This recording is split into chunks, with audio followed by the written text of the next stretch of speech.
तो स्टूडेंट्स आज हम क्या करेंगे, convergence theorem of Fourier series second part, मतलब सेकंड पार्ट भी नहीं बोल सकते बच्चों। हमने डिरिचलेट कंडीशन पढ़ी थी सबसे पहले। तो डिरिचलेट कंडीशन में थर्ड कंडीशन ये थी कि फंक्शन शुड बी कंटिन्यूस होना चाहिए। तो कंटिन्यूस फंक्शन जो इंटरवल होगा उसका -L to L, जो भी उसका इंटरवल होगा उसके हर एक पॉइंट पे फोरियर सीरीज क्या होगी, कन्वर्जेंस होगी। तो वो हम पिछली वीडियो में बच्चों अपनी देख चुके हैं कि कैसे, और उसका प्रूफ भी कर चुके हैं और उसका एग्जाम्पल भी हम बता चुके हैं। तो आज हम अपनी इस वीडियो में आपको बताएंगे कि यदि कोई डिसकंटिन्यूटी आती है फंक्शन के इंटरवल में, -L to L इंटरवल में कोई डिसकंटिन्यूटी आती है तो कैसे फोरियर सीरीज कन्वर्ज होती है। तो ये टॉपिक है आज का हमारा।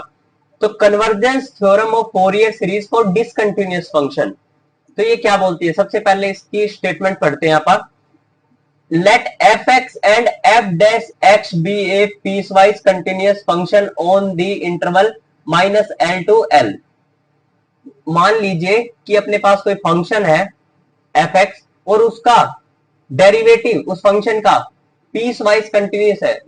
एक फंक्शन है वो भी कंटिन्यूस है और उसका डेरिवेटिव भी क्या है, कंटिन्यूस है उसी इंटरवल के अंदर। Then the Fourier series f(x) converges to f(x) at point of continuity, जो कि हम पिछली वीडियो में देख चुके हैं कि जो फोरियर सीरीज है वो क्या हो जाएगी, कन्वर्ज हो जाएगी। बट यदि मान लो एक डिसकंटिन्यूटी है -L to L लिमिट में at point x is equal to x naught, at the point of discontinuity, मान लो एक डिसकंटिन्यूटी है x नोट की -L to L में इंटरवल में, तो फोरियर सीरीज कैसे कन्वर्ज होगी। फोरियर सीरीज कन्वर्जेंस का फॉर्मूला होता है बच्चों इसमें 1/2 जो फंक्शन है उसकी पॉजिटिव लिमिट मतलब right hand limit plus function की नेगेटिव लिमिट मतलब उसकी लेफ्ट हैंड लिमिट के इक्वल फंक्शन, ऐसे फोरियर सीरीज कन्वर्ज होगी। तो बच्चों ये आपको एग्जांपल से देखना, जो f(x) नोट प्लस है वो राइट हैंड लिमिट है और f(x) नोट माइनस जो है वो लेफ्ट हैंड लिमिट है फंक्शन की, ठीक है, जो कि -L to L है। At the point of the interval -L to L, the Fourier series converges to right hand limit plus left hand limit by में 1/2, ठीक है। तो अब बच्चों इसको हम, ये जो थ्योरम है इसको हम एग्जांपल की मदद से समझेंगे कि कैसे ये क्या बोल रही है, ठीक है। देखना बच्चों, मान लो एक फंक्शन है, क्या है ये, क्वेश्चन आपके पेपर में आ सकता है क्योंकि ये अच्छा क्वेश्चन है। Find the Fourier series expansion of the following function. एक फंक्शन है ये f(x) -पाई, कब है, जब x बिलो, जब x किसके बीच के अंदर है, -पाई to 0 के, और x है कब, जब 0 से फंक्शन क्या हो, पाई हो। यहाँ पे फंक्शन क्या है, x, फंक्शन क्या है x, और अपने को डिड्यूस करके दिखानी है 1/1² plus 1/3² plus 1/4² 1/5² dash dash dash pi square by 8। तो कन्वर्स किस में होगी, जो फोरियर सीरीज थी अपनी पाई स्क्वायर बाय 8 में। तो सबसे पहले अपने को बच्चों इसकी फोरियर सीरीज बनानी होगी, तभी तो डिड्यूस कर पाएंगे हम इसमें। तो अपनी फोरियर सीरीज जैसे हम पहले बनाते आए हुए हैं वैसे ही फोरियर सीरीज बन जाएगी। हम क्या निकालेंगे, a0 an और bn की वैल्यू। a0 कैसे निकालेंगे बच्चों, a0 इज इक्वल टू 1/पाई ब्रैकेट स्टार्ट -पाई to 0, -पाई to 0, फंक्शन क्या है x, फंक्शन क्या है x, जो x है वो पाई के इक्वल है। -पाई to 0 की लिमिट में फंक्शन क्या है, -पाई के इक्वल है, तो -पाई dx plus 0 to pi, 0 to पाई की रेंज में फंक्शन किसके क्या है, x dx। तो बच्चों अब इसका सिंपल इंटीग्रेशन है, मैं मानता हूं कि आपको इंटीग्रेशन आना चाहिए, 1/पाई। इसका इंटीग्रेशन क्या हो गया बच्चों, -पाई तो बाहर आ जाएगा क्योंकि ये क्या है, कांस्टेंट। x का इंटीग्रेशन 1 का इंटीग्रेशन होएगा बच्चों x, और लिमिट क्या हो जाएगी 0 से -पाई, प्लस x का इंटीग्रेशन हो जाएगा बच्चों x²/2, और लिमिट क्या हो जाएगी बच्चों 0 से पाई। तो हम इस लिमिट की वैल्यू पुट कर देंगे, upper limit minus lower limit, तो अपना आंसर a0 का आंसर क्या आ जाएगा, -पाई/2, ठीक है। बच्चों ऐसे ही हम क्या निकाल लेंगे, an निकाल लेंगे। an तो ए एन का फॉर्मूला होता है बच्चों 1/पाई minus pi to pi f x cos n x d x. तो 1/पाई bracket start minus pi to zero, minus pi to zero में फंक्शन की वैल्यू है minus pi cos n x d x plus zero से pi में function की value है x, तो cos n x d x. तो बच्चों अब इसका सिंपल इंटीग्रेशन कर देंगे और हम इसकी लिमिट रख देंगे 1/पाई माइनस पाई बच्चों बाहर आ गया, कोस का इंटीग्रेशन होता है बच्चों साइन एन एक्स, कोस का sine, sine n x by में एंगल से डिवाइड बाय में n, minus pi to pi limit, minus pi to zero limit plus. अब बच्चों यहां क्या लगाएंगे हम u into v rule x same, cos का इंटीग्रेशन क्या होगा बच्चों साइन एन एक्स बाय में एन प्लस एक्स का डिफरेंशिएशन बच्चों 1 और साइन का इंटीग्रेशन क्या होगा बच्चों माइनस कोस, और माइनस माइनस क्या हो जाएगा प्लस। तो बच्चों जीरो से पाई क्या होगी लिमिट। तो बच्चों अब हम इसमें सिंपल खेल है, अपना लिमिट पुट कर देंगे और अपना उत्तर आ जाएगा। तो बच्चों यदि sine zero zero limit put करूं मैं, और साइन एन एन पाई ये भी क्या होगी बच्चों जीरो, तो ये वाला इंटीग्रेशन तो बच्चों जीरो हो जाएगा। बस अपने को इंटीग्रेशन ये वाला देखना है अब। तो ये वाला इंटीग्रेशन में तो यहाँ पे भी साइन है, साइन पाई क्या हो गया बच्चों जीरो, और साइन जीरो जीरो, ये भी जीरो हो गया। अब सिर्फ कौन सा बचा ये वाला 1/पाई कोस एन पाई की वैल्यू होती है बच्चों -1 की पावर एन, बाय में एन स्क्वायर भी था, एन स्क्वायर बाहर आ गया, कोस एन पाई की वैल्यू -1 की power n minus cos zero की होती है बच्चों 1। तो ये बच्चों अपना आ गया, ये क्या आ गया बच्चों ए एन आ गया 1/n² बाय पाई -1 की पावर n -1। ऐसे ही बच्चों हम क्या निकाल लेंगे bn निकाल लेंगे, bn। तो bn का सेम है बच्चों, ऐसे ही जैसे हमने निकाला है वैसे ही निकालना है 1/पाई माइनस पाई टू जीरो की रेंज में है बच्चों फंक्शन की value minus pi sine n x d x plus zero से पाई की रेंज में है बच्चों एक्स फंक्शन की value sine n x d x. तो बच्चों हम इसका क्या कर देंगे इंटीग्रेशन कर देंगे, माइनस पाई तो बच्चों एज इट इज बाहर आ गया, साइन का इंटीग्रेशन होता है बच्चों minus cos n x by में n, minus pi to zero क्या होगी बच्चों लिमिट प्लस एक्स सेम बच्चों, और साइन का इंटीग्रेशन क्या होता है minus cos n x by में एन माइनस एक्स का डिफरेंशिएशन होता है बच्चों 1, और साइन का इंटीग्रेशन कोस का इंटीग्रेशन माइनस कोस का इंटीग्रेशन होता है बच्चों minus sine n x by में एन स्क्वायर, जीरो से पाई। अब बच्चों ऐसे ही हम इसमें भी लिमिट रख देंगे, तो अपने पास क्या आ जाएगी बच्चों bn की वैल्यू आ जाएगी, bn की वैल्यू क्या आ जाएगी 1/n bracket start 1 minus 2 bracket -1 की पावर n। तो बच्चों अपने पास a नोट an और किसकी वैल्यू आ गई bn की वैल्यू आ गई, और हमने क्या कर दी फंक्शन में जो फोरियर सीरीज होती है a naught plus an cos nx plus summation n is equal to 1 से इन्फिनिटी bn sin nx, इसमें हमने क्या रख दी ए नोट एन और बी एन की वैल्यू रख दी। ए नोट क्या आया था बच्चों अपना -π/2, तो -π/2 और यहाँ पे 2 डिवाइड करेंगे तो π/4, तो summation n is equal to 1 से इंफिनिटी 1 बाय में एन स्क्वायर पाई, और ये क्या रख दी बच्चों हमने किसकी वैल्यू रख दी ए एन की cos n x plus summation n is equal to 1 से इंफिनिटी 1 बाय एन 1 माइनस 2 1 की पावर -1 की power n sine n x.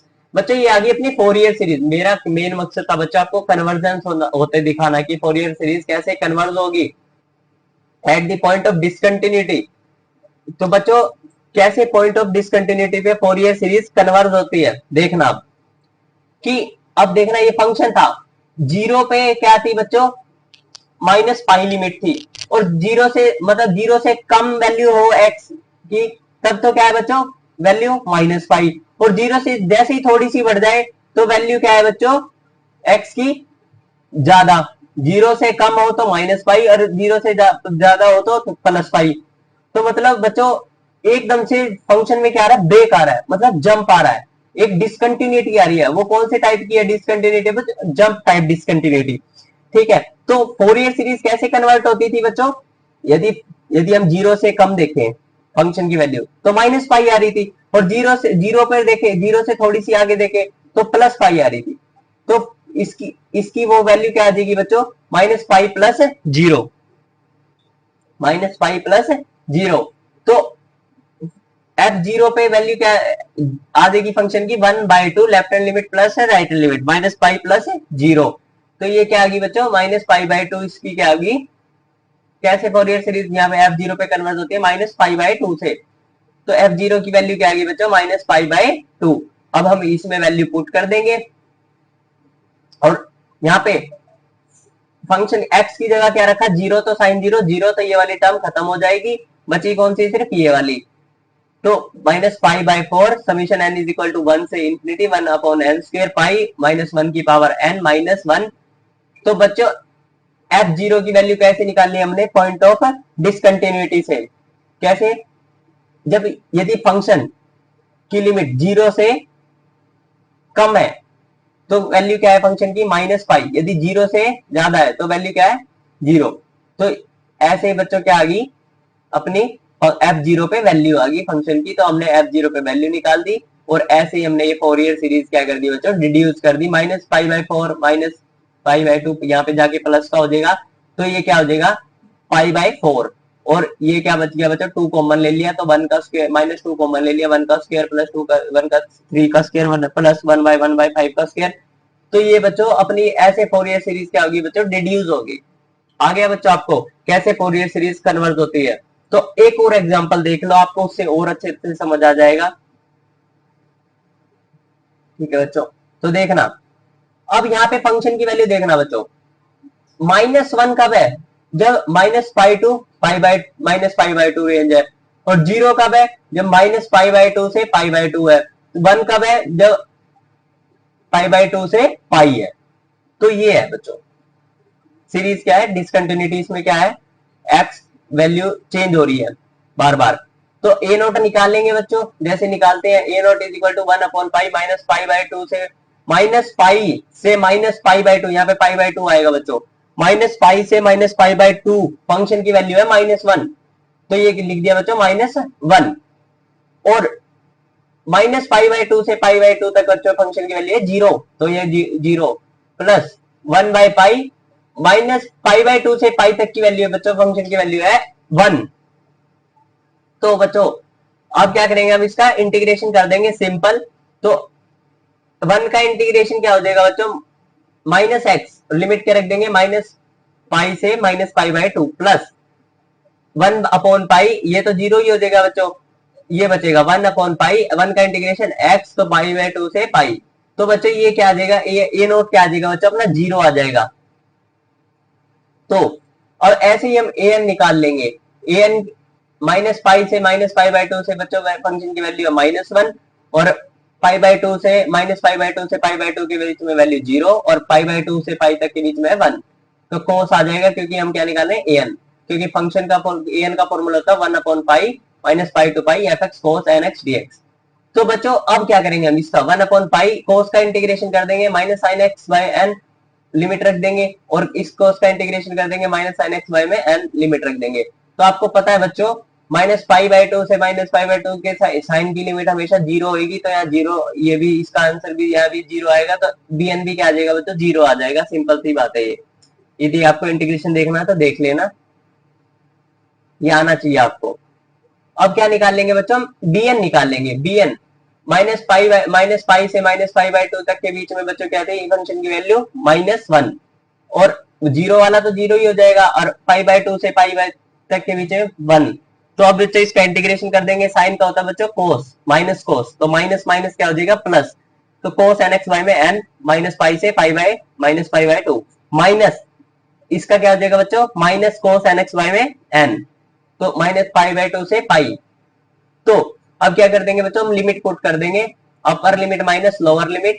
तो अपर लिमिट जैसे ही पुट करेंगे बच्चों, -π/2 cos nπ/2 माइनस कोस खा जाएगा तो nπ/2 बच जाएगा माइनस, और ये भी बच्चों माइनस खा जाएगा कोस, तो माइनस ये -1 की पावर n, कोस nπ की वैल्यू होती है बच्चों -1 की power n, minus bracket start क्या कर दिया बच्चों, upper limit minus lower limit, ये कोस nπ -1 की पावर n, और वैसे ही nπ/2 करेंगे तो कोस nπ/2 बच जाएगा बच्चों। तो वैल्यू क्या है अपने पास 2, ये 1 और 1 2 हो गए, तो ये 2 बार है, तो 2 nπ में कोस nπ/2 -1 की पावर n। ठीक है, तो बच्चे ये आ गई अपनी वैल्यू। तो अपने को क्या करके दिखाना था बच्चों, फोरियर सीरीज को कन्वर्ट करके दिखाना था। ये बन गई अपनी फोरियर सीरीज 2/पाई summation n is equal to 1 से infinity 1/n cos n pi by 2 minus 1 की power n summation n x by 2। तो फोरियर सीरीज बच्चों अपनी कैसे कन्वर्ज हो रही है इस फंक्शन में, तो हमने क्या करा, पाई बाई 2 पे कन्वर्ज हो रही है। कैसे, यदि मैं कोस पाई बाई 2 से कम वैल्यू देखूं तो फंक्शन की वैल्यू क्या है, 0। यदि कोस पाई बाई 2 से वैल्यू ज्यादा देखूं तो फंक्शन की वैल्यू क्या है, 1। तो फोरियर सीरीज क्या होगी बच्चों, 1 प्लस 1/2, 1/2, 0 प्लस 1 तो 1/2। तो बच्चों ये फंक्शन की वैल्यू पाई बाई 2 पे 1/2 होगी और इज इक्वल टू 2 पाई, ये क्या होगी बच्चों, फोरियर सीरीज जो वैल्यू रख दी हमने उसमें n इज इक्वल टू 1 2 3 4, इसमें n इज इक्वल टू 1 2 3 4 रखने पे ये बन गई बच्चों 1 minus 1/2 plus 1/5 dash dash dash. ये आ गया बच्चों अपनी फोरियर सीरीज, ऐसे कन्वर्ट होगी। ठीक है, यदि आपको बच्चों हमारी वीडियो पसंद आई हो, देखो कोस पाई बाई 2 से कम वैल्यू देखो तो फंक्शन की वैल्यू क्या है, क्या 0। कोस पाई बाई 2 से ज्यादा वैल्यू देखो फंक्शन की वैल्यू क्या है, 1। तो ऐसे रख दी बच्चों हमने इसमें। तो ऐसे बच्चों हम कन्वर्जेंस थ्योरम का यूज करते हैं फोरियर सीरीज के अंदर। यदि आपको हमारी वीडियो पसंद आई हो तो बच्चों कृपया करके हमारे चैनल को शेयर करें, लाइक करें और सब्सक्राइब करें।